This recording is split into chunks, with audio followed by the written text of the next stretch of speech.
அன்பு சொந்தங்களுக்கு வணக்கம். இன்றைய பதிவில் நம்ம என்ன பார்க்க போறோம் அப்படின்னா, வெள்ளிக்கிழமைக்கான ஆன்மீக பதிவு தான் பார்க்க போறோம்.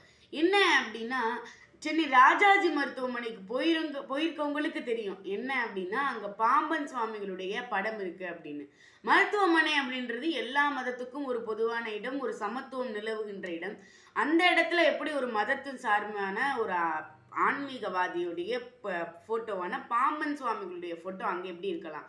அதுக்கும் கீழே அவரோட வரலாறுலாம் போட்டிருக்காங்க. அதெல்லாம் நம்ம பெருசாக பார்க்கறதில்ல. படத்தை பார்க்குறோமா போனோமா அப்படின்னு நீங்கள்லாம் கடந்து போகிறீங்க. ஆனால் அதுக்கு பின்னாடி இருக்கிற பெரிய கதை என்ன தெரியுமா? என்ன அப்படின்னா, பாம்பன் சுவாமிகளுக்கு எலும்பு முறிவு ஏற்பட்டு சென்னை ராஜாஜி மருத்துவமனையில் கொண்டு போய் வைக்கிறாங்க. அப்படி போய் வைக்கும்போது அந்த இடத்துல வந்து அந்த எலும்பு முறிவை பார்த்த உடனே ஸ்கேன் பண்ணி பார்த்த உடனே மருத்துவர்கள் சொல்கிறாங்க, வாய்ப்பே இல்லை, இருந்தாலும் முயற்சி பண்றோம், ஒரு 10 நாள் இருக்கட்டும் அப்படின்னு சொல்லி மருத்துவர்கள் அவங்களுக்காண்டி சிகிச்சை கொடுக்கறதுக்கு ரெடி பண்ண ஆரம்பிக்கிறாங்க.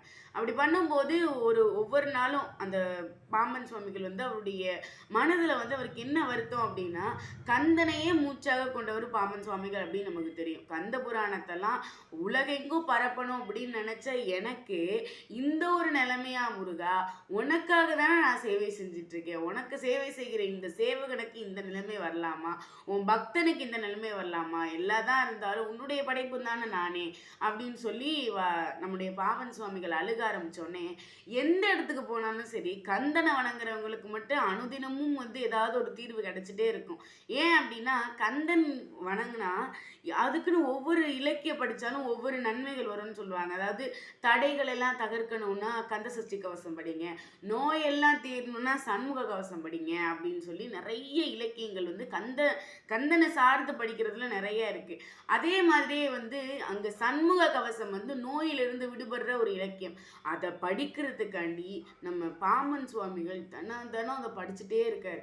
ஒரு 10 நாள் தொடர்ந்து அந்த சண்முக கவசத்தை படிக்க, அந்த தொடர்ந்து அவர் படித்ததுனால என்ன ஆயிடுது அப்படின்னா, பாம்பன் சுவாமிகளுடைய பக்தியில் முருகனே இறங்கிய அளவுக்கு அவருடைய பக்தி இருந்துச்சு. அப்போ முருகன் இறங்கி வராமையா இருப்பார்? அதனால சென்னை ராஜீவ்காந்தி அரசு மருத்துவமனைக்கு வராங்க. வந்து முருகன் வந்து இப்போ காட்சி தராரு, மயிலேறி வராரு. மயிலேறி வந்து காட்சி தரும்போது பாம்பன் சுவாமிகளுக்கு கண்களில் கண்ணீர். பக்தி பரவசத்தில் இருக்கிற அவருக்கு வந்து காலில் இருந்த அந்த மூட்டுல அந்த உடஞ்சிருக்குன்னு சொன்னோம்ல, அதெல்லாம் முருகன் வந்து சரி பண்ணிட்டு போறாரு. 10 நாள் சிகிச்சை அளிச்சிருக்காரு. என்னதான் மாற்றம் நிகழ்ந்திருக்குன்னு பார்க்கலான்னு டாக்டர்லாம் சேர்ந்து அவரோட காலை ஸ்கேன் பண்ணி பார்க்கும்போது, இத்தனை நாளாக எலும்பு முறிவுன்னு அட்மிட் ஆயிருந்த அந்த பாம்பன் சுவாமிகளுக்கு எலும்பு முறிவு அப்படின்னு இருந்ததற்கு ஆதாரமே இல்லாத அளவுக்கு அந்த எலும்பு முறிவு மறைஞ்சிருக்கு.